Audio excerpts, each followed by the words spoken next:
Tesla Cats, this is Nicola123 here, and I am going back over Crystalleyezed. I'm actually going to read the whole thing of Crystalleyezed today in this live stream. And then I am going to, probably tomorrow, work on rewriting my creepypasta stuff, but I don't want to keep my brother off the computer for too long. So, we're going to go to DeviantArt, and we're going to read Crystalleyezed. Logged in. I'm going to go to my profile, and I'm going to go to my things. Now, just as a reminder, I have a folder for this and Nightmare Pasta, but that's not the point. My brain.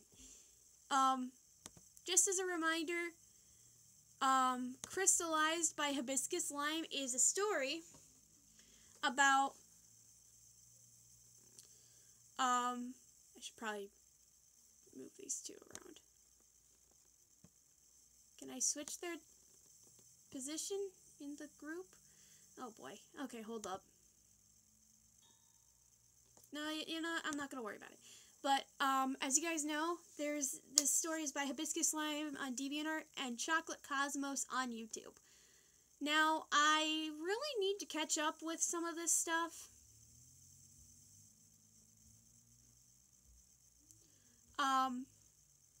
But I am going to be reading her series Crystalleyezed here. It originally was a comic. It got changed from a comic to just a written out story. I only have 4 chapters in my Crystalleyezed thing. That's sad. But I need to catch up on the story, and I felt like those videos were too short to cover the fullest extent of every single chapter for Crystalleyezed. So today I'm going to be reading you all the chapters without rushing through my language, rushing through my talking, and you should be able to understand what's going on. She is an amazing writer and actually a fairly good artist. So that's all I have to say. So look her up, Chocolate Cosmos, or you can just look up Crystalleyezed, as I have in the description or as the title of this video implies. So let's get started with Crystalleyezed. I'm starting from the beginning again because there was so much and I just can't remember it all. So, let's see how well I can do this. And then I can just add chapters that I am missing from this folder. Okay.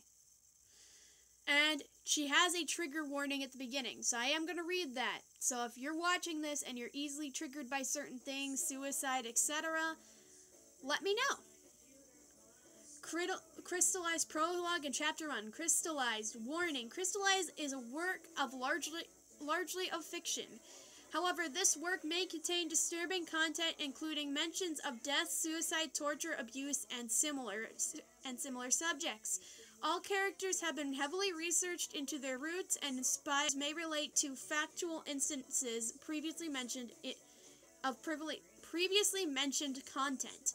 This is all purely for narrative's sake. However, if you are easily disturbed or distressed, please proceed with caution. However, remember that good balances out bad. Life brings both. I do not wish for the bad, but if this universe we live in is factual, then it brings with it heartache. And so, we begin. I am very thankful she put that in because I nearly forgot to mention that. And maybe when she puts out the next 6 chapters, I'll do another live stream like this. But, yeah. So, continuing. It's just past 12 a.m. My mind is lost. My life as I know it seems to have fallen to pieces. My love is lost. My inspiration, my future, everything. All I am left with is an empty shell with no dreams. Well, accomplishable dreams. Everything I ever did was a failure. No life. No future, no respect, no identity, no trust. I am an outsider, even from all the freaks. I belong nowhere in this world. everyone turns their faith into a deity, an idol, someone. But they all know deep down it's all fake. The world doesn't want me. So now I will pass on to the next and leave this one behind. Nobody thought it would be them. But the story we gave it a chance, and it captivated us. It seemed to be written in the deceased girl's life, to change the world. It wasn't just her jumping into the unknown that day. It was every human being that understood the truth. So that is the prologue, and we have the prologue and chapter 1 on the same page. Pretty deep thoughts. Gotta say that, but I'm gonna get back to reading so I don't travel off the story too much, because I need to finish the story, and yeah. Oh wow, and some of this, I'm not gonna say it. Don't do it, Lucy. Don't do it. All right, chapter 1. Today was the day she turned 21. She wasn't typically content on her birthday, but not because she never received anything. After all, non-living things, they all had little effect on her. The reason for her discontentment was that she was stuck there. She had remained at VRI for an awfully lengthy time. She wasn't unaccompanied. She was in the company for hundreds of other people and androids, but still secluded. As a matter of fact, she wondered if somebody, Constance, her head raised, responding to her name being called. Someone was visible outside her hallway window, an aged woman with a face that displayed clear signs of stress and a bad attitude from the Fraulein's. Constance presumed menopause wasn't the sole cause of this woman's haggardness, especially if she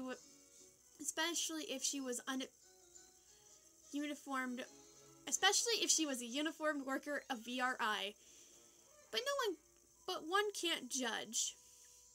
She was a new one. She hadn't been there very long. Constance had seen her around the department, but never actually spoke to her in person, which certainly wasn't on her bucket list, as was conversing with anyone who worked here. The woman proceeded to harshly thud on Constance's door. "Yes, I am present and ready to go, and I am ready to go," Constance responded in her working voice, a sour monotone which bared no emotion or sweetness. The door violently swung open. Constance wasn't startled. She knew by this phase every worker at VRI over a certain rank had access to her room, and there was not a thing she could do to prevent it. "My name is Pauline. I will take you to the meeting room where the rest are waiting." The woman sternly regarded Constance, which made her wince. "You do realize the android you received isn't going to be a birthday cake. We expect you not to eat it." She laughed cynically at her own joke, making Constance dig her nails into her stomach, almost causing another mark. Before Pauline arrived, Constance had been sitting on her bed in her undersized bedroom, reading over some important documents that related to the said android. Solitary. It was often Constance got remarks about her appearance. She couldn't ever remove them from her train of thought. She didn't respond to Pauline's observation and quietly got up out of bed, bringing the documents with her. As she and Pauline exited the room, Pauline locking it, the two swiftly marched across the balcony. Constance's room was situated on an overlooking main warehouse division of VRI. Cold silver steel bar connected the rail, and crosshatch dull metal lined the floors. They started down the balcony staircase, which twisted and turned on various intervals to the bottom, where Pauline unlocked a secure door, her scan press with her scan press, and they walked another few corridors until they reached the brown door and a plaque reading "Meeting Room 4." Pauline knocked on the door. Pauline opened the door, entering with Constance following close behind. Pauline almost slammed the door in Constance's face behind her. Dang it, don't you dare. Sorry, getting pissed at my just about everyone. Everyone needed, that is. Shall we proceed? Said a woman with blonde hair and a tight bun, emotional. You've been waiting long enough. It's about time you people get educated on indistinguishable in appearance. To her sister. Dang it, stop doing that! Sorry, I'm getting pulled out of this.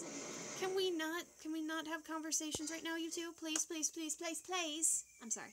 I'm getting annoyed because technology stinks, guys. Let's get that out of the way. And this is kind of cruddy because it's a refurbished tablet and people are texting all at the same time. So I'm like, stop. Okay, anyway.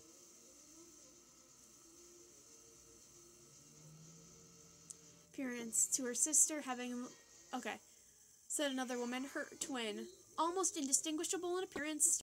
It was a dreadfully expansive room and... Stop texting, you idiots! I wonder if that's what's interfering. Ugh, just...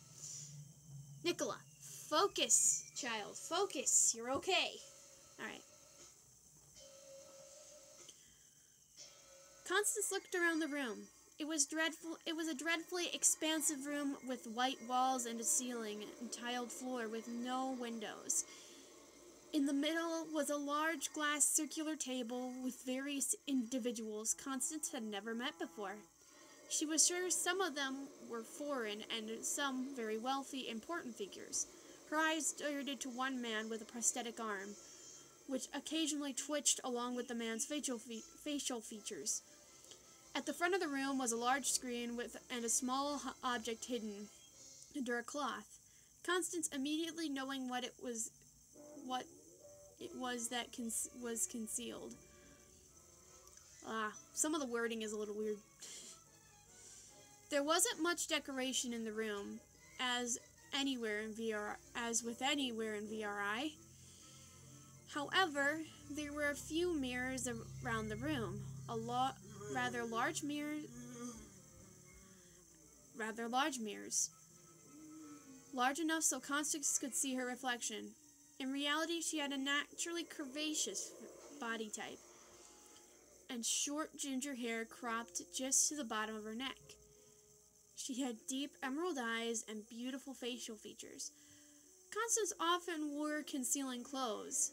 It wasn't like she was given much choice by the VRI, but she never had the confidence to pull off anything fancy either. So today she was wearing a brown jumper and jeans, with very ordinary shoes. She usually wore her lab coat. However, today was supposed to be an off day. The young woman didn't see herself as she really was, however. Many years of bullying and vicious abuse had left her with a warped sense of self-worth. And in a case of an undiagnosed eating disorder, she pictured herself as a disgusting, hideous, fat thing with the least desirable hair color and lackluster, tacky eyes. Finally, at the front of the room with the screen, the three leaders stood as the chair of people. English is gone. I'm sorry. I can't English this very well. I'm getting peeved. Okay, stop. Alright. The three main leaders stood as chair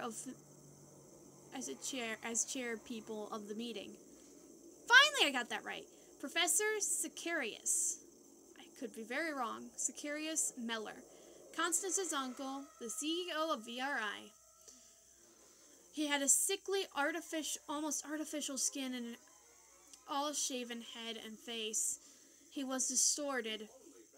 There wasn't much to articulate other than he had a disturbing front and undoubtedly an even more distressing hidden agenda. Mora and Nevia.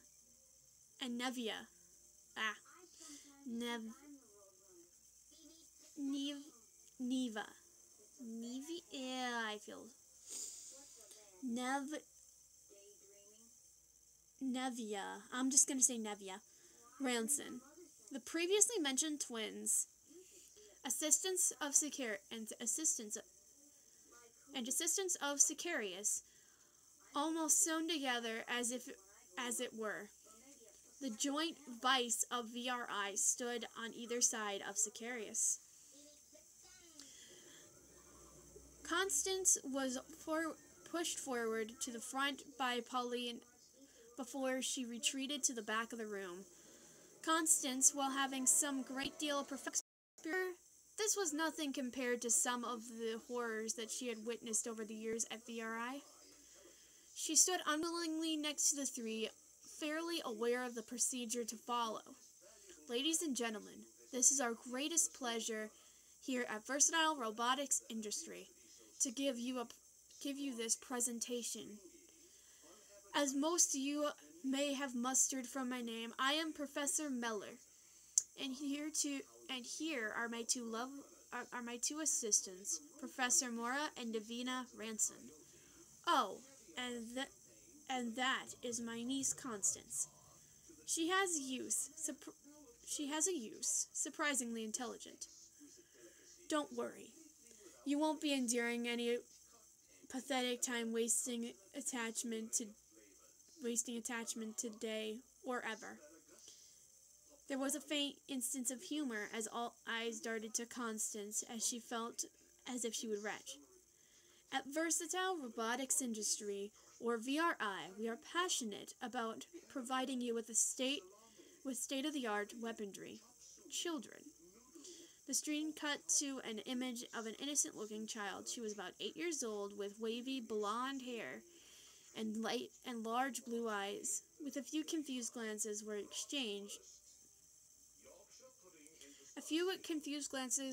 exchanged around the room by the uninitiated. Why children, ladies and gentlemen? The answer is simple. We have the troop of an innocent to play off. Gullible, unexpecting people, the majority of our nation, as you will, would fall into the trap of the happy, ultra-realistic voices and hyper-lifelike appearance. They are just a stupid kid. What do they know about how the world works? Sicarius laughed and continued his monologue as the slide switched on the screen. Let me tell you about my past. It is greatly relevant to our current context. I came from a scummy Liverchester family. And you know the type. Typical run-of-the-mill, waste of space. I had a brother. I knew him well. You know, I would play around with the old prod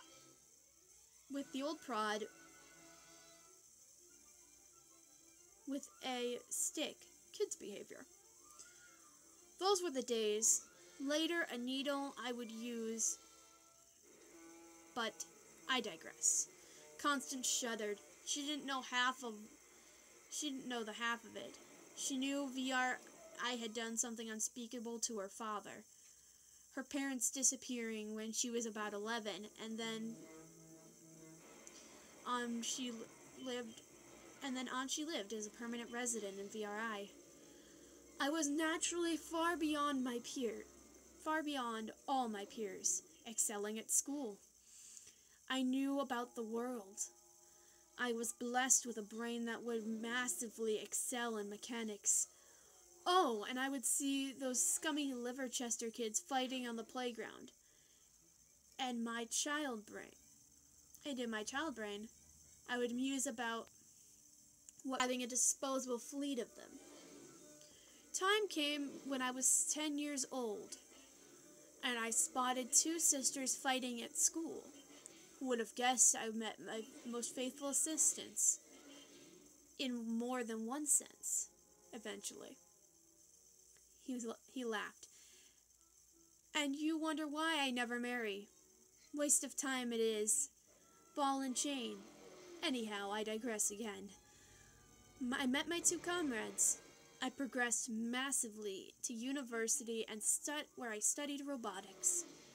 Bear in mind, at the time, the technology was comprehensively appalling to the modern day.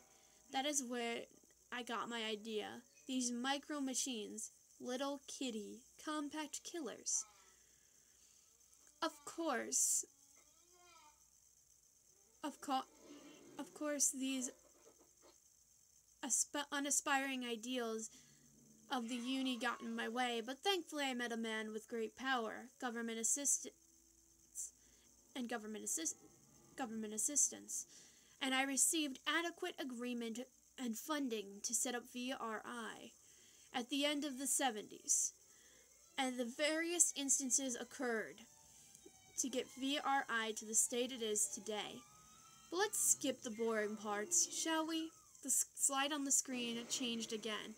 The current day VRI is a company that produces extremely realistic childlike androids to be used in warfare. We don't give them out on unstable terms. We have a massive range of androids, but they all fit into the mold of an 8-year-old child. Male and female variants with various skin tones, hair, and all that nonsense. That's her job, to design all of that, he pointed at Constance. We also take care into designing each unit with its own individual weapon and code it accordingly. For example, BO9899 would assign with a bomb and a number that the robot and the number that robot is in production. As KN8716 was a knife. 8,716 androids produced. The screen showed the same wavy blonde child holding a knife along with some examples of the androids. Thanks to our agents, we've got a hold of light years ahead technology and artificial superintelligence to match. We plan to extend our VRI.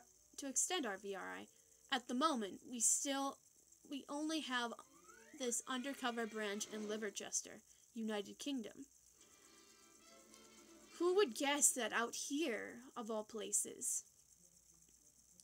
However, we have received interest from other countries and plan to spread quietly and rapidly around nations. Now, besides me, you can see a object covered up. Would you look at it? Would you look at it? It's our lovely KN8716. Mara uncovered the cloth, reveal KN. However, extremely battered with multiple bullet wounds and blood, replica of course, that had run through the artificial veins, staining the hyper-realistic flesh. The audience was deadpan, clearly not traumatized by accurate depictions of a wounded child. Here we have KN, who has fought many a battle for us out in the wilderness. No one cares if you are a kid there, not human or not. It is the same. It is all the same. It is all for the same cause. Sicarius and his two assistants brought out an inactive android closer closer to the center before all three of them were pulling out surgeon's scalpels. Constance, too, pulled out her own. She sighed. This was the worst part. The dissection. She has to. She has no choice. Now let me show you how detailed the inside of our compact killers really are, Sicarius announced, as he sliced down the child's middle in one clean cut. Here we have the main organs, as you can see, a skeletal structure. Obviously, none of this is functional. The androids do not need to eat or actually breathe. They will require charging occasionally, but we are working on that. Now we have cut right up to the brain, where, as you can see, is again a false brain, and it stores many commands it needs, but it's very convincing. The robots do not have any genitals nor require any. However, look at the realistic muscle on every part of the body. Take a look at the heart and how that isn't right. That isn't right, you imbecile. And how that isn't right, you imbecile. Right way to cut, you imbecile. Constance had accidentally dislodged her scalpel in the robot's heart. Sicarius snatched away Constance's scalpel and slashed her face before discarding it on the floor. We no longer require you. Go away. As a matter of fact, I think your present is ready, he said sternly. Constance nodded. Yes, sir. With tears in her eyes, she held the gash on her face and exited the room, the door quietly closing behind her. We have a close eye on our employees here at VRI, laughed Sicarius. Now, speaking of this, let's take a look at its eyeball. Constance walked down the corridors to the room. That room, the final room of production. It had been enough of solid designing and production. Sicarius had given Constance one off of creating her own design, not under restriction for her own android. Also, as it was the 1000th in line, obviously the robot still had to fight like normally. But this was special because she had made her from the heart and with her favorite hair and eyes. Somehow, it felt like she could have a friend for once, even if it was an emotionless killer. But is she done? Constance muttered to herself as she finally came to her present lying on an operation table alongside a couple engineers. CH-1000, you have a chainsaw weapon speciality. And the most beautiful CH-1000, you have a chainsaw speciality. Then the most beautiful blue and black clean cut down the center. And those ruby eyes and pale skin.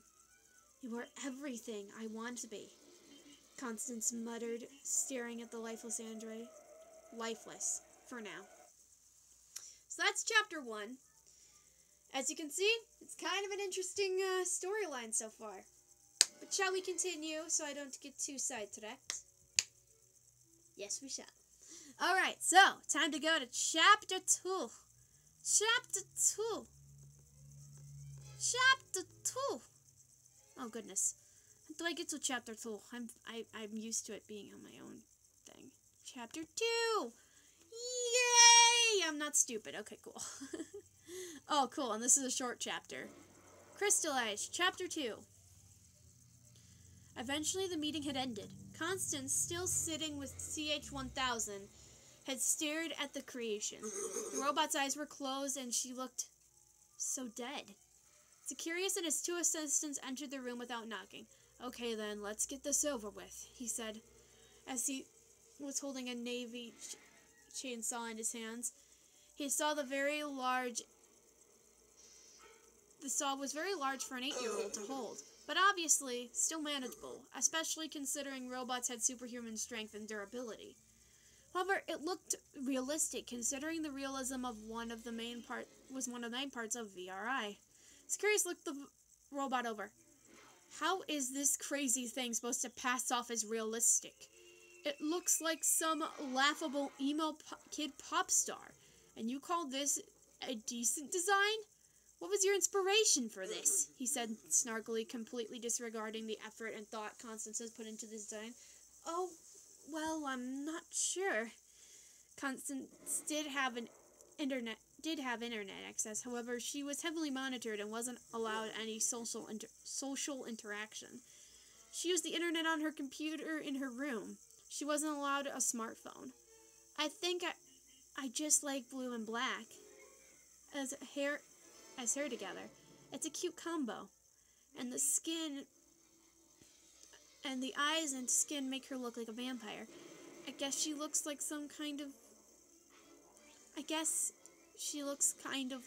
that maybe, but that isn't a bad thing. Her hair is actually... Honestly, I don't care. Let's power this thing up. Sicarius interrupted. He nodded to an engineer as they took a needle and injected it into the back of the machine's neck. Constance wasn't sure of the significance of this. It always looked like they were injecting a sedative, but it seemed to supply the life to the machine, so she didn't argue as if she would anyway. CH-1000. Or 10,000, I could be wrong. 10,000. Power up, ordered Sicarius. CH slowly opened her red eyes and sat up on the operation table. She was wearing the mandatory silver armor that every robot did at BRI, with the company logo on the left chest. I'm going to say 10,000, was truly property of VRI, not Constance. She looked realistic, but her eyes still had that soulless, glazed-over likeness to them. Like every other android at VRI, her movements were smooth, almost like a real kid, but off. Sicarius gave her the chainsaw. CH-10,000, power up the chainsaw. CH looked at Sicarius. Yes, sir. Her voice sounded again, very convincing. She powered up the weapon. Of course, she was programmed with default knowledge of how to work weapons. The whirling chainsaw filled the otherwise silent room. Now destroy everything on this table, Sicarius said, pointing at the table with wheels, mostly with various glass beakers on it. Sir, those beakers are fairly important. Hey, you shouldn't started one of them. CH-10,000 hacked at the tables, pushing and slashing the saw to smash the glass on the table to shards. Then she looked at Sicarius for further instructions. He didn't respond. Oh goodness, people, stop. And it's not texting this time, it's just Facebook. He didn't respond. Instead, he started a conversation with his assistant. She works fine. I think we should. CH-10,000 automatically looked for someone that wasn't speaking and turned to Constance. She watched her. What is English? She watched her with her crimson eyes, not smiling, just observing. She didn't say a word, and Constance looked back. I'll call you CH. I love it. I love her. She stared into the soulless eyes and their glazed-over realness in them. The eyes seemed to glow brighter. She didn't know androids' eyes could glow so much. They seemed to burn with something. Before Constance realized it, the eyes started to spasmodically flash, and CH frantically was twitching and whirling and jerking quicker and faster until she reached a system overload and powered down, falling to the ground. Everyone spun around. The sight of CH collapsed on the floor, not moving an inch. Constance had her hands over her mouth. She shocked. She didn't do anything. What the hell just happened? Barked Sicarius, stunned at what had just occurred. Did you do something? No, sir. I just looked at her. Constance replied apprehensively. We'll consider it in beta. Look at what's wrong with her and tell me later. We have business to attend to, Sicarius declared to an engineer. Yes, sir. We will take a look at her, replied the engineer. Still not over the incredibly hazardous glass mess that was scattered around the place. Securius and his assistants left, with Constance going back to her room with nothing else on the agenda. Constance sat in her bedroom. What happened? She gazed at the sketches of CH on her desk. CH was originally going to be themed around strawberries. Then she went through several stages, but all of them having a sweet but daring vibe. Mostly sweet. When Constance wasn't designing or helping with the VRI, she got a little free time and mainly used it to browse the restricted internet. Or draw some other things and write. She was forbidden to go outside the grounds of VRI. She had no idea what the outside world was like apart from the outdoor warehouses. The yards she would stroll around, but everything in the vicinity was surrounded by wire fences and was well hidden. The warehouse would import odd things Constance wasn't allowed to know about. VRI focused in the compact killers and their development, but Constance knew other things were going on that she had been stuck here for a decade. Previously, she had lived with her parents, and she wished that she could have had a conversation with someone without them reporting everything she said back to VRI. She was still convinced that there was a hidden camera in her room. She was, in fact, correct about this. Constance was allowed very little privacy or secrets. Everyone who knew too much sensitive information was slaughtered. Constance had witnessed this herself. She sighed as thoughts about CH played on her mind. As she tried to sleep, however, eventually she succeeded and drifted off. Chapter 2. So we have CH. And we have Constance. Oh my goodness. But yeah, so that's what we have so far. There's a lot of people that have been commenting on this, thankfully. Alright, so now we're going to go to Chapter 3. Oh my goodness, Chapter 3. And there are 6 chapters as far as I can tell. And I'm pretty sure all of these are in my list. So, this chapter's a little longer. There's a lot of description. I kind of like that. So, Crystaleyezed, Chapter 3. There was an ear-splitting hammering on Constance's door. She would usually wake up at 7 a.m. and eat breakfast in the cafeteria before doing whatever she needed to do. However, it was 6:01 a.m., just past 6 a.m. Come here, Constance. We need to talk to you. The person calling was one of the engineers from the other day. Constance actually found him fairly reasonable. His name was Ryan. He had never... Oh, I should give him an Irish. Come here, Constance. We need to talk to you. There we go. I'm gonna try to do some things if I find them important. His name is Ryan. He had a heavy Irish accent and short, wavy brown hair. He was only a few years older than Constance and was one of the few people she mildly liked, but she still couldn't trust. She can't trust anyone. She wondered at times why VRI accepted him. He seemed too much of a decent human to really have interest in killer robots. But then again, you can't judge people at face value. Those who worked at VRI were only allowed out at certain times, and some people had permanent residence here on the grounds due to them being aware of highly sensitive information. Constance was obviously involuntarily worked for them. Okay, I'll be there soon. Can I get sorted first? She muttered, half asleep. After all, her hair was a mess, and waking up first thing at the crack of dawn and talking to people usually wasn't something anyone often looks forward to. Yeah, but come quick. We have some work to do, Ryan said, slamming the door.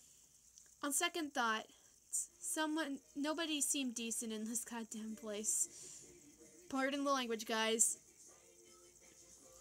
They were hardly human anyway, the staff being only marginally more soulful than the actual androids. Constance contemplated as she arose from bed. It was the usual morning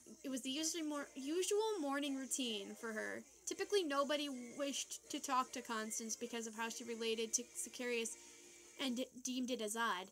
She used to she was used to this by now.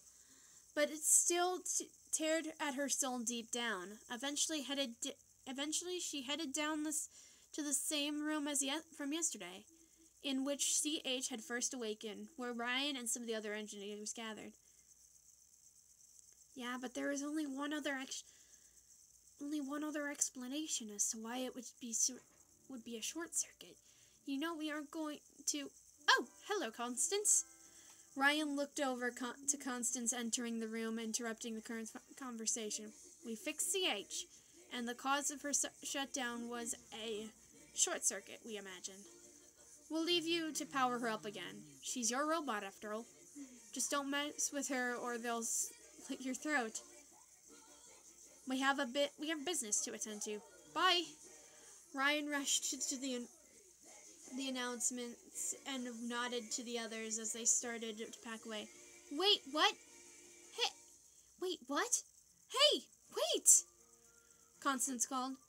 Neil's on the back bench. Bye! Ryan hollered before departing with the others, slamming the door. Any feelings Constance had ever had for the young man suddenly disappeared in that moment. Constance looked again at the comatose machine. Although this time it had a charging cable in the back of her neck. Hopefully she won't slash me to bits. Then again, she has no chainsaw.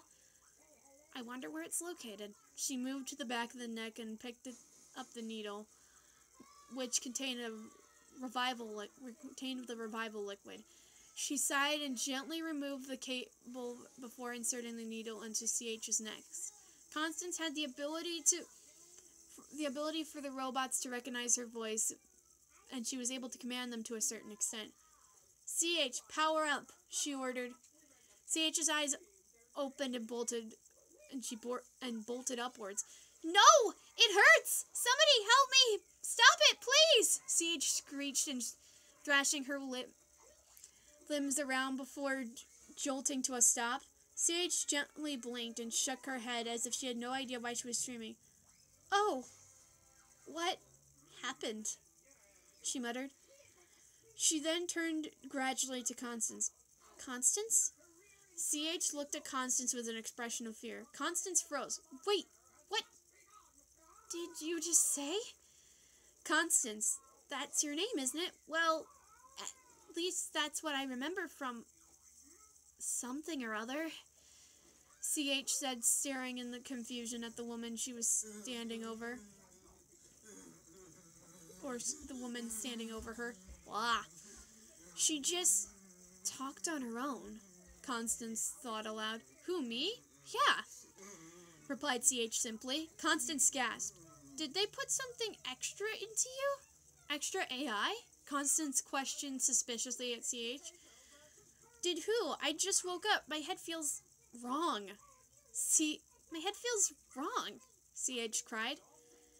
They did. What's the other explanation? Constance replied, getting suspicious that VRI had added extra AI to CH and something bad was going on. Why would they do this? But if she told VRI, they might blame her for something. Do you know anything about VRI? You seem really strange. Not like the CH from before. CH-10,000 is my name, isn't it? And what, VRI? What are you talking about? Responded CH curiously. Oh my god. What the hell happened to you? Are you self-aware? Oh, Jesus. I don't want to talk to anyone in VRI about this. Don't tell them you can think freely or we'll both be killed, Constance replied nervously. I remember now. VRI, yeah, I have to obey them. I don't have a choice, CH said, as if she had been in a deep sleep for 1,000 years and suddenly came back with some kind of realization of her own existence and purpose. What? Okay, I don't really know what's going on here, but you're right. As long as you keep your mouth closed and follow orders, you live, Constance explained wearily. Wow, harsh, but yeah, you're right. I feel like I forgot something, but never mind. I remember it now. What I need to do. Hey, do you ever feel like you've been cut in two? Or even more than two? Like your consciousness is smashed up into different parts and totally foggy and uncrystallized? Cut in two. Uncrystal what? Yeah, well, sort of feel like that. I sort of feel like there's a part of me I can't control. I have so many codes that I have to follow running through my mind, and these codes are covering something, like a mist. But then I feel really cool because I'm not all code. I'm actually pretty good. Oh yeah, I'm an android. I just realized that. I also realized that. Androids aren't supposed to be able to think for themselves. Weird, isn't it? But hey, it's kind of fun having a new friend. Less about me and more about you. Constance? Constance could barely believe what she was hearing. The mind-controlled killer from before, talking like an actual 8-year-old child. Well, an incredibly intellectual, charismatic 8-year-old at that, with less facial expressions to match. Well, my name is Constance Altor. I'm 21. I'm an artist and engineer. I used to live in the suburbs of Liverchester City with my parents. But when I was 11, they mysteriously disappeared and I was taken here by my uncle. I was basically forced to clean up until I was qualified and trained enough to be able to actually design the robots, and what else can I say? I'm uninteresting. There. You aren't? Constance, we should be friends, sang C.H. happily. Friends? What's stopping me on thinking that you're some sort of manipulative spy device that's going to monitor me and tell VRI about it? Or something like that, Constance exclaimed, still wary of what was going on and was beyond any reasoning. Well, because I don't want to fight or do any of this killing stuff. VRI seem to mean anyhow. But I still have to follow them. I have no idea what is going on as much as you, Constance. I must have just been born, I guess. Like a baby. I have a really good eye, and I didn't just come out of the womb. C.H. laughed. She laughed. Constance realized that C.H. was probably being genuine, and somehow, at that moment, she gained trust in her. I'm not going to tell anyone about this, but if they put an AI this advanced in you, wouldn't they say something about it? I don't know, but can we be friends? I won't kill you. I don't see why VRI would want to kill an asset of theirs. Constance contemplated the question. Yeah, I guess we can. We're both trapped here anyway. CH. Oh, I just realized it's time to practice. Come on, practice. Practice? You'll see. Come with me, Constance replied. She took CH's hands and held it. She was like her mother. It all may as well have been an elaborate plan by VRI to catch Constance doing something bad, but then again, why would they kill an asset of theirs? At least she had someone she could call a friend and have an attachment to now. For at this point, Constance would take anyone. Haha, all the insanities. Wow, this is already almost taking me an hour, though. Okay, chapter 4. I think we only have 6 chapters, so I'm gonna make sure this is in. Oh my goodness, this is in my favorites though, so I can move it. Crystalleyezed, chapter 4. Constance and CH had left the room in which the abnormal incident had happened and traveled to their destination. Constance leading the way. Wow, honestly, I'm not a big fan of guns to be honest. What about you, Stancy? What about you, Stancy? CH whispered, bobbing up and down as she marched alongside Constance. Stancy? What does that mean? Questioned Constance, steering CH around the outside transparent glass container of suspicious-looking red liquid. It's a nickname for Constance. I made it up. Anyhow, about guns, huh? Oh, yes. Well, me neither. I do know how to use guns, though, but they freak me out. They're damn loud and... Hey! How did you know what activity we were going to? Also, stop bobbing up and down and make us look suspicious, Stancy hissed. You're telling me off makes us look more suspicious. Think about it, replied CH sassily. Nevertheless, she ceased bobbing up and down and marched like a normal soldier would. Anyways, you never told me what you think of Stancy. It's a respectable name. I want a name besides TH. That title is somewhat dull, don't you think? I knew about the guns because I got a message in my AI about it. Kinda late, though, CH responded as they climbed the flight of stairs, her simulated breathing audible. Oh, okay, just don't get us caught, Constance said, and let go of CH's hands. I like Stancy. However, I can't think of a nickname for you besides what I call you. What if I call you it accidentally in front of the staff? Good point. I just liked holding your hand as well. Like you're my mama, CH laughed. Constance's heart sank. She always liked the idea of having children herself, but gathering no idea what was to come in the future made her even more disheartened about her existence. Eventually, the two reached the great iron door, with a sign reading Hall 1. Remember what I told you, okay? Constance spoke softly and opened the door. The hall was bleached in blinding white lights and flooring. The area filled with rows of tiny child androids. VRI obviously didn't consider that 8-year-olds could differ in height, as they were all 4 feet 4 inches. The machines were all the same, holding the same pose, MK-46 machine guns. They remained completely still apart from the odd counterfeit breathing or blink. Oh, so you finally came. Mora was standing at the front, giving Constance a stern look of disapproval.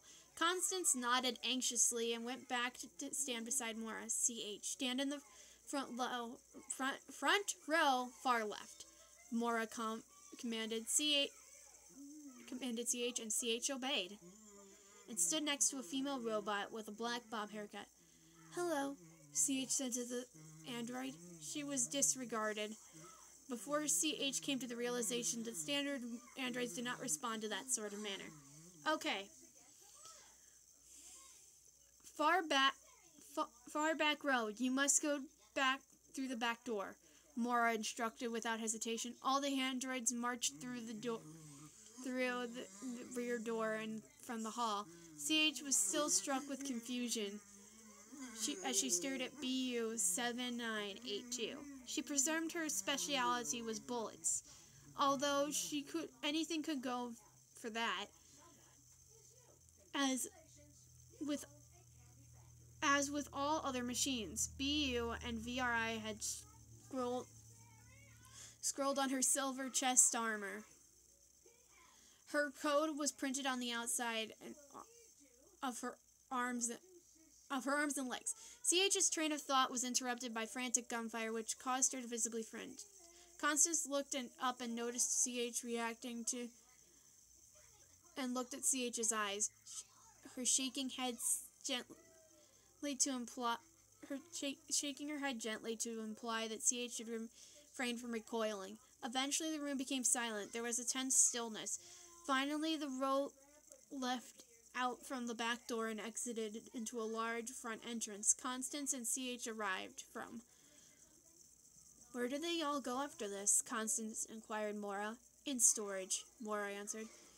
If I may, I would like to take CH-10,000 to my room to study her, Constance asked apprehensively. You may, but I do not know why you wish to do that, as long as you return her before midnight to the main hall so she will get recharged, Mora responded. Yes, ma'am, I will do. Will do. Eventually, the rows grew fewer and fewer until the front row's turn. Constance would have fallen asleep if it weren't for constant firing, waking her up. Her legs ached from standing so long, but she dared not to protest. CH was the last in line, and she headed to the far back of the room. She arrived to see a dimly lit indoor shooting range. Obviously, any head protection wasn't obligatory, as the sounds had no effect on machines. However, a single supervisor was present, indeed wearing ear defenders. Line up. On the count of 3, we shoot.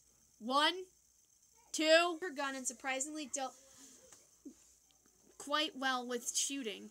She fired the machine with zero remorse nor emotion, every bullet piercing the target and had zero effect on her. As she was locked on kill mode, there was no distracting her from what she was obeyed to do. No free will of hers could stop her from the task. In time, at the end of the session, she reached the hall and the fleet dismissed their guns into storage. CH removed herself from the enclosure to go back into the hall where Constance and Moore were still standing at the front. You are all functioning. Good. Now you may be discharged into the main hall where you can be recharged until 2 a.m. tomorrow, Moore directed as the fleet commanded. CH, I don't know if it's 10,000 or 1,000. You will defer. I'm going to just say 10,000. You will defer and you will stay with Constance as she wishes to conduct a study on you. That ends our gathering. Mora left the room in which the line left CH and Constance alone. Come on, CH, let's go to my room. I have to go clean the dormitories. Sure, Stancy. I think that would be more fun than those crazy guns. The two left, leaving the room deserted. Alright, so this is chapter 4. Okay, 2 more chapters, I think.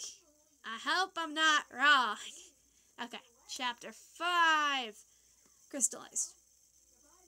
Stancy and CH went up to Constance's bedroom. Stancy's room really resembled a tiny Tokyo apartment, but it had no homely charm, rather a prison cell-like feel. With the early 2000s computer in the corner, which had come from VRI office before they were upgraded, a basic futon bed that Constance had since she was 11, and a single shabby, insufficient closet which looked like it had come from the back of a dump truck, and probably had. The room was completely devoid of any rugs, decorations, or posters, apart from Constance's own drawings that were mainly technical and contained sketches of borderline illegal machinery, but also contained many pictures of animals that she had sketched from the internet. It was apparent that Constance wanted her own pet. The wallpaper was peeling off in numerous places, and there was no carpet. And the scope was lacking any windows. A single flickering light bulb hanging from the long cable illuminated the area. The room was in fact only slightly more inviting than a cell. Constance collapsed onto her bed head first. My damn ears are ringing. I swear all my time at VRI I've never stood that long, she complained into her pillow with an angered mumble.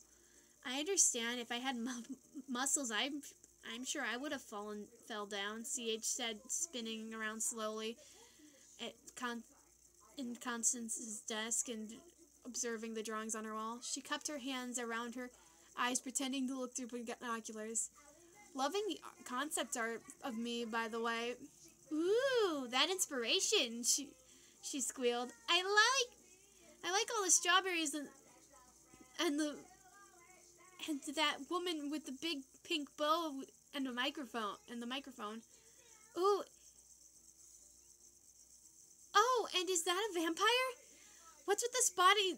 What's with this body's dogs and the fur? And hey, who are those cartoon guys? They remind me of... Crap, CH, I forgot I have to clean the rooms. I just realized, Constance interjected, bolting up.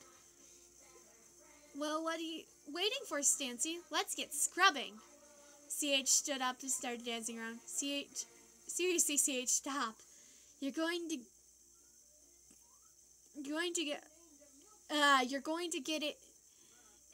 get in so much damn trouble. Constance complained as the two of them went to the storage cupboard and the far end of the hall. Ugh, boring, CH said.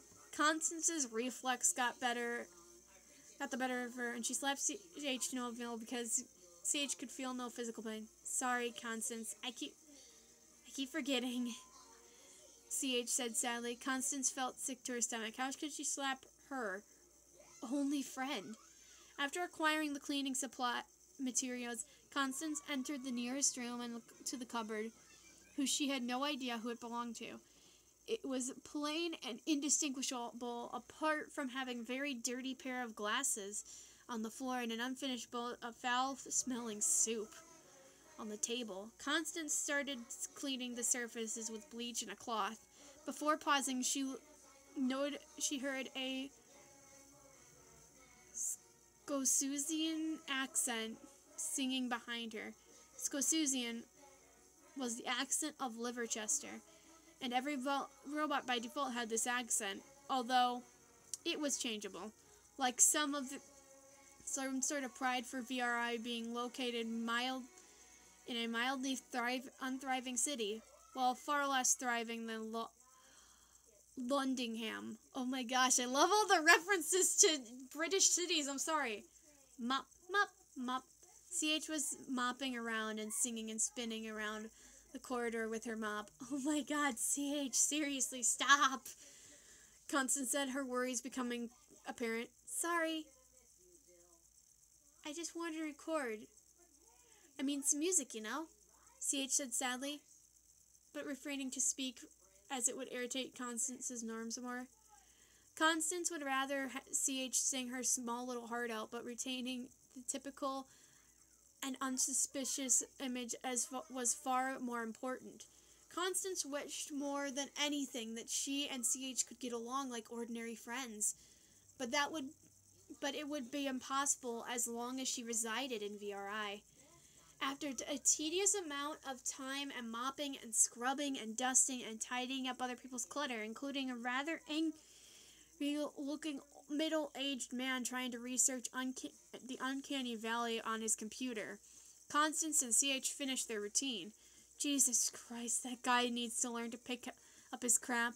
What was his name? Brad? Constance complained as they departed to go outside in the yard.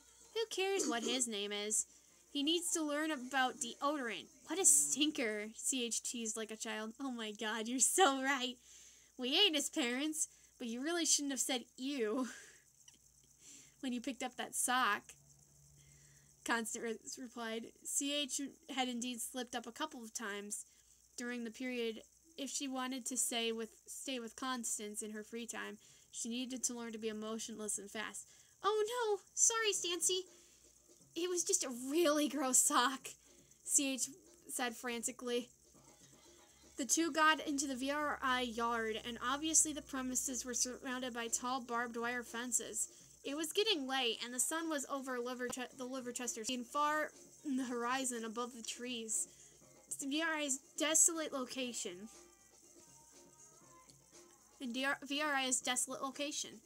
Nobody was up there apart from a couple of workers, and on the far side having a smoke.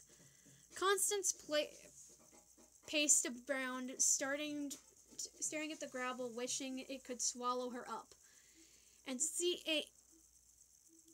her and CH up, wondering how long each individual stone had been there, and if maybe... What do you think of Ryan, anyway? CH interrupted Constance's deep thinking. Ugh, he's strange. He has a door-slamming fetish or something, and I can barely understand his accent, Constance said in aversion. What does a fetish mean? CH asked CH innocently. Bleh. Forget I said anything, Constance said, embarrassed. She realized that she was talking to a machine that was mentally an 8-year-old. He seemed like the only decent person here, even if he is annoying, CH said, laughing. Would you go out with him? She tensed. Oh my god, kid, are you serious? I would rather go out with Brad. Actually, no, I would rather go out with Brad's sock, maybe. Brad would probably make me vomit even more. Constance laughed. Do you like boys or girls, or maybe both? CH asked. That's kind of personal, isn't it? Just boys, I guess. I've never dated anyone, so how am I supposed to know? Constance said. This grin coming off her face. Sorry, I was just thinking of someone, but said someone you could kiss. Hee hee. CH teased. Stop it, kid! Constance laughed. Besides, everyone here stinks more than Brady's bloody sock. I know, I have not been given her a British accent. I probably should, but I just can't. I'm having too much fun just reading it. Despite having being trivial banter, Constance had never been so happy. It was like after a decade she had a real friend, and it meant the whole world to her. Constance stopped and stared at a huge pile of scrap metal outside the yard. That's accessible to the public, you know. There's even an old oven in that pile, and literally all the mess VRI doesn't use. I think that private stuff gets incinerated, though. I mean, any old bugger could get access to that pile. Sure, why not? Why would they, though? Constance complained. Wow, VRI is so secret but stancy. You shouldn't judge treasure hunters. CH said, observing the pile, wondering if there were any secrets hidden there. After CH finished her sentence, the heavens opened up and heavy rain started pouring down. Everything unluckily to be below it. You're right. Let's go inside, though. You ought to get back now. I'm pretty sure those chimneys are staring at us, Constance said, nodding CH back to the entrance. Chimneys? Oh, the cigarette people. That's funny. CH was obviously waterproof, and bulletproof for that matter, so she didn't care about exploding from the moisture. After their chat, the two went back inside, and Constance and CH went to the room where most of the androids were charging. It seemed like a million wires hung from the ceiling, each connected to a child's neck. It truly was an epitome of uncanny valley. Apparently, there used to be a basement to VRI before I came there. It has charging room there too, but they closed it off. I guess it was too much money to run or something, Constance said. Yeah, I know, CH said. Wait, how do you know about that? Constance asked. I was only told that by the cook, but it was too late. CH had already powered off and was charging just like the others. Constance headed off to her bedroom. She lay staring at the pitch black. She was left alone with her thoughts.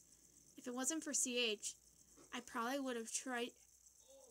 would probably be tired, you know. How have I even lasted this long? In fear of the unknown. Am I even that special? What the hell is up with CH sentience? Maybe this is all just a trap. I sometimes wish I were pretty. Then maybe someone would like me. Sometimes I wish I could just die and come back as someone pretty. However, that isn't how death works. You don't just come back pretty. You aren't high on something, are you? Sicarius looked undoubtedly at the man sitting opposite of him in his study. No, sir, I heard it myself. They aren't supposed to have any sense of smell, are they? The machine was clearly reacted to my sock. It isn't normal that they say ew, is it? Brad was sitting in extreme confusion. An AI research worker, he was sort of terrified of Sicarius. After all,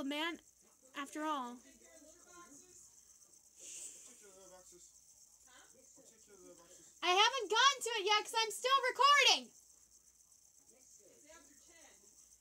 Let me finish!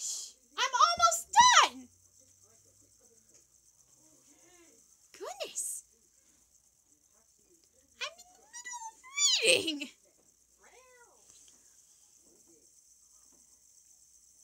Curious. After all, a man sitting in a large desk chair with a full wall of windows behind him showing the entirety of the main plaza of VRI, his home, and vicariously guarded with pride, and viciously guarded with pride, wasn't to be messed with. Brad, we recruited you a few months ago. You think you are getting too big for your boots. What's this about recreational narcotics showing in your browsing history?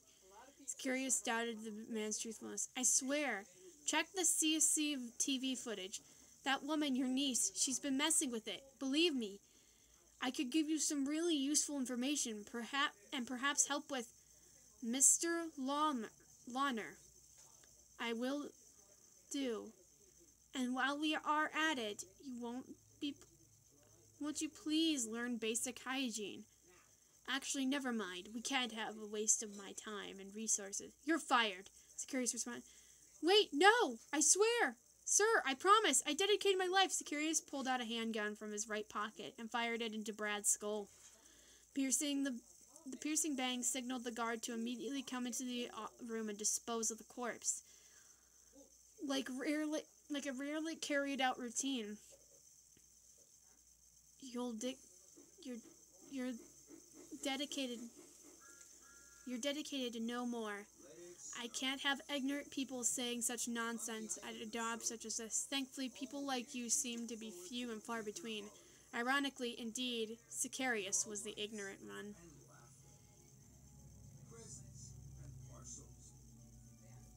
Alright, so we're almost done. Got chapter 6. Think that's the last chapter? I'll actually have to check her page just to make sure.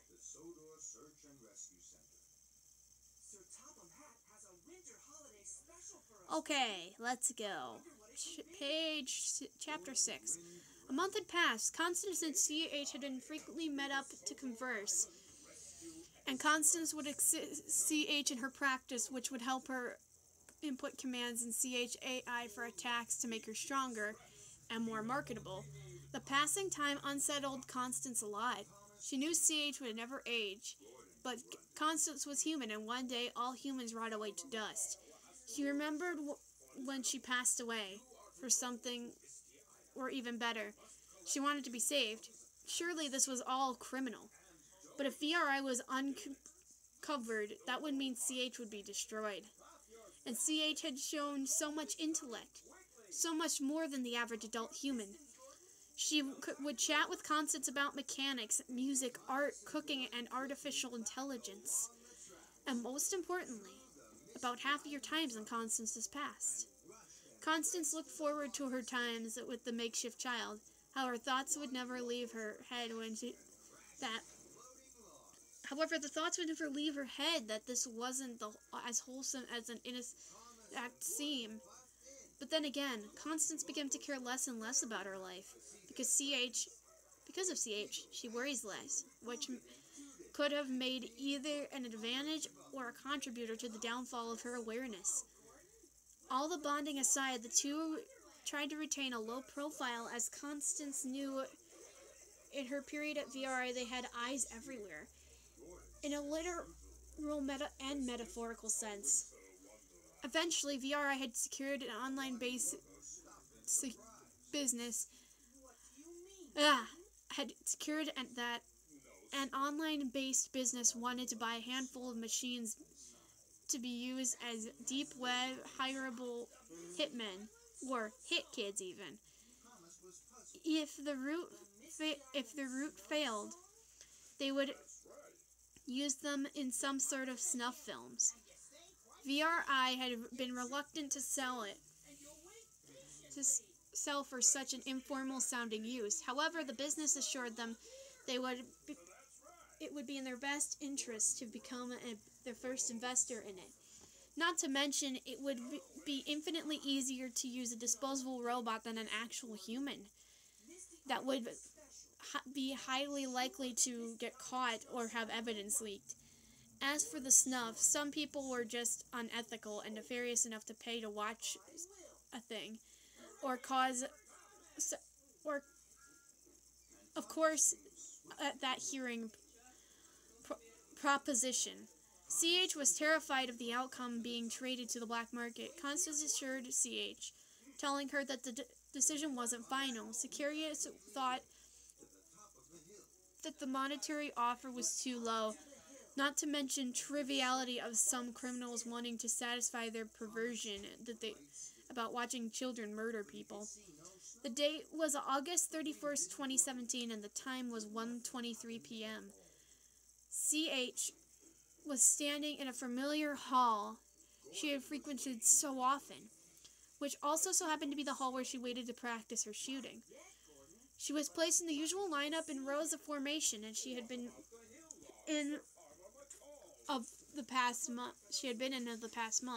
However, this time the machine was put face to face with a cheaply constructed humanoid. Humanoids were faceless, only passing as humanoid the frame, looking practically like a torso with a head and 2 arms and legs.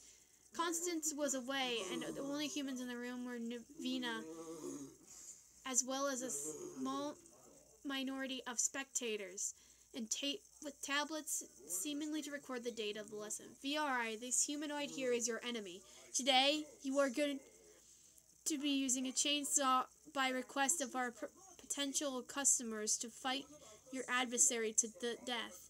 The enemy is programmed with a high-level AI. By defeating the enemy, your skill and AI will increase, Naveen explained. CH stared at her opponent. She knew what she had to do, but she had troublesome thought cross her mind. This couldn't lead to anything good. She couldn't. You may begin now. She couldn't contribute to something so immoral, even with her specialty weapon as a chainsaw. CH-10,000. Even with if her skill with the weapon was better than everyone else. CH-10,000. Even if no other choice, she couldn't kill someone she knew nothing about. What if CH-10,000 respond? CH immediately stopped thinking and her program dependency kicked in.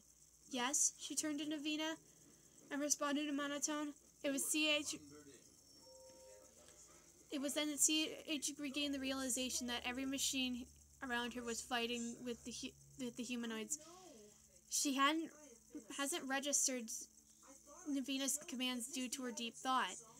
She reckoned that it was awfully deafening whirling sounds of weapons around her that she had been oblivious to being in a simulated fight scene.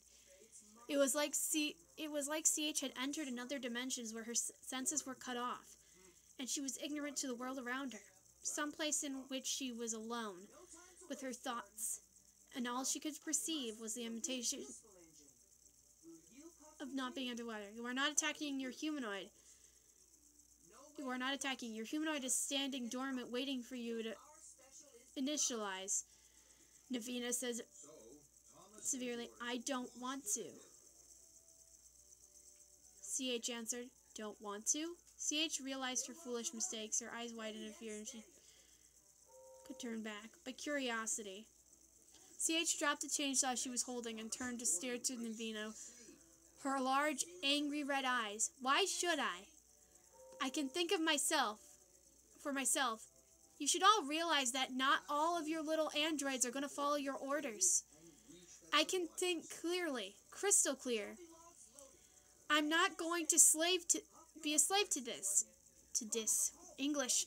I'm not going to be a slave to this. You are the people who made me sentient. It's the time you realize that you've gone too far this time, you. CH-10,000, shut down, Naveen commanded. CH views blurred and senses cut. Her eyelids fell and she stood motionless. By the time CH had finished talking, the whirling had ended and every humanoid in the room had been defeated by tiny robots. Everyone stood in silence at the act that had just ensued. This wasn't supposed to happen. Let me talk to my associates. Someone must have interfered with the machine, Navina said restlessly. Navina picked up her phone in her pocket, dialing the number. The other androids just stood there, with no further commands. The spectators stood in silence, and they weren't easy to shock. But this caused them to wonder what had occurred at the moment. It was very surreal, like a calm after or before the storm. Yes, hello, you're the man who worked on CH-100. After the short circuit, right? Yes. And who? Oh, her. I see. Come down here now. Yes, you know where we are. Navina apologized and nodded towards the spectators. We'll be a few minutes. Within a span of 5 minutes, the scene had changed to CH, Constance, and Ryan, and Ryan, the man only formerly known as Strings, standing opposite of Sicarius, Navina, Mora, and the spectators. Amongst some of them more newer spectators, they appeared to multiply. All the children android had been removed from the scene, and the tense atmosphere remained. Constance felt like vomiting. She had no idea why she'd been called out, but her nausea was overwhelming her. Her lungs felt like they were going to collapse, and her vision began to blur. Why? What happened? How? She thought, darting her eyes in person in the space. Strings. You were involved in the incident regarding CH-10,000 in July. Sicarius regarded Strings, who as an indistinguishable man, apart from the facial scarring and the abnormality of his long fingernails. Yes, sir. We couldn't find out why it crashed in such a way. It seemed to be fine and normal, but there were no abnormalities anywhere on the machine. Strings replied, anxious. Well then, Ryan. You claim to have reports on the incident. Can you confirm they were indeed factual? Sicarius saw Ryan. Yes, sir. It's real. CH-10,000, just like that. Stopped. And after that, she was fine. But Constance didn't mess with her AI, I know. Constance is really cool. And, well, actually, Constance, if anything happens, I actually kind of love you, and, well, Ryan stammered. Constance looked at Ryan in shock. Oh, I'm shook. If they kill Ryan, I'm gonna cry. Never had anyone said they had feelings for her. She didn't feel the same about him. That's enough. Well, that just leaves one suspect, doesn't it? Constance. Sicarius regarded his niece like vermin. Ryan flew into a fury. Okay, seriously, she didn't do anything. It wasn't her. Don't you people understand? She's fucking innocent. Look at her. Constance, I love you. Seriously, this is crazy. Ryan cursed, losing his temper in a fit of rage toward the biased injustice his newly undiscovered required love. You better not touch her, or I'll... He won't. Sicarius returned, staring down at the person he had shot since Brad. Constance ended up vomiting all over the bleached white floor. Pathetic. Anyhow, Strings, you can leave now. Sicarius nodded Strings out toward the door. Strings was shaken. He had still been compiled and said not a word as he left, in his own selfish interest. Well then, Miss Alter, messing with machinery. We have you on tape talking to CH-10,000. It's a little back chat. Mora pointed at the motionless CH. I talked to her. Yes. But I haven't messed with her AI. Do you really think I have the ability to do something like that? Complex? Constance murmured, shivering. Well, it wasn't any of us. Neither are we able to create something so complicated and sentient. It had to be someone. Our machines don't suddenly start singing. Navina responded and folded her arms. Constance, I think you know a little too much, don't you? I think my niece has been getting a bit too big for her boots, tampering with our property. Sicarius said, looking at his niece. But Constance, I still have faith in you. Like I did your parents. My parents. Yes, you recall them. Back around 2007. You, like people, have their uses. CH-10,000, power up, Sicarius ordered. CH woke up, her eyes glazed over and soulless, like the old CH. I never told you to do this, Constance, but your parents were especially useful in our human experiment subdivision. You know of that. Of course I don't. I suppose it really is a parent-like child interfering in intrusive eavesdropping. What a nuisance. CH-10,000. Half down, 12 o'clock. Spit it. CH turned to her chain. Split it. CH turned her chainsaw. The buzzing grew piercing level. She glared at Constance with soulless eyes, devoid of any previous emotion she held. Devoid of any love, compassion, energy she had shown with Constance. Her mind controlled completely by FRI. Every thought, every move, every word was managed. This has to have been... CH, no! It's me, Stancy! Don't you remember all the times it happened? CH, what happened? No! No, stop this! I can't! CH, Uncle, please! Stop, I'll do anything! CH jumped up and tore into Constance's head, sawing right through with a clean cut until she was at the bottom and stood stagnant.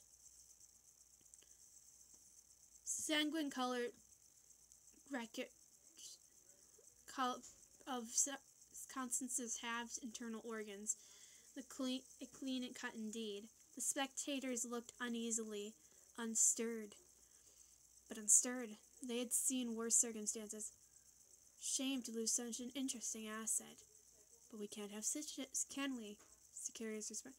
Well, what about CH-10,000? Well, look at her now. You onlookers can clean up these snitches. Constance's attributes are easily replaceable anyway.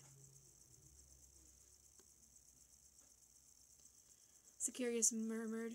Just like in 1979, muttered Mora. Just like 1979.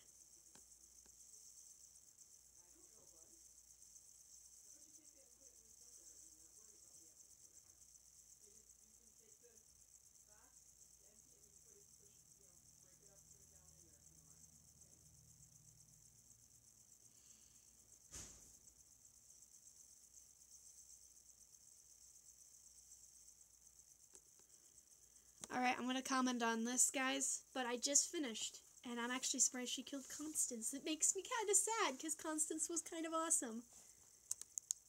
No, Constance!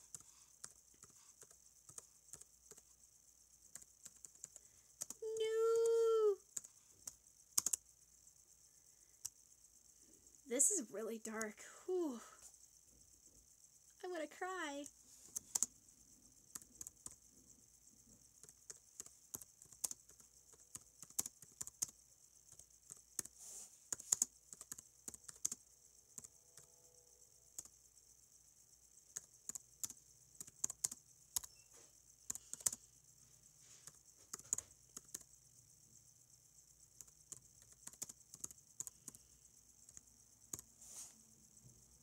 So good story-wise, though.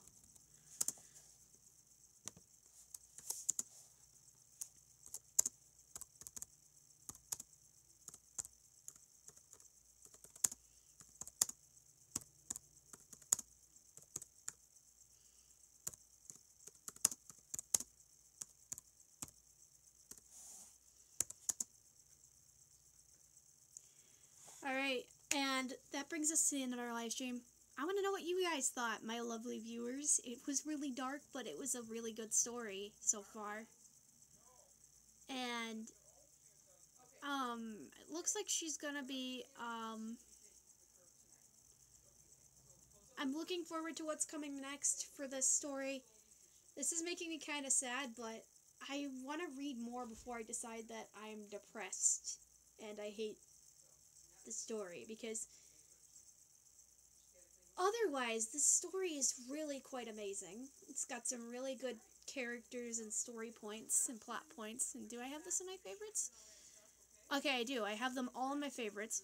So you can either go to my channel, so you can either go to my DeviantArt, SallyKnight22, and look at this folder, which I'm going to be moving these next couple chapters into as well. Or you can go and look up Hibiscus Lime or you can go and look up Hibiscus Lime on DeviantArt. Or you can go to Chocolate Cosmos and ask her for the link, because I don't know if I'll be able to put the link in the description, but that's it. I hope you guys have enjoyed this, and I will see you in the next one, Tesla Cats. Nicola123.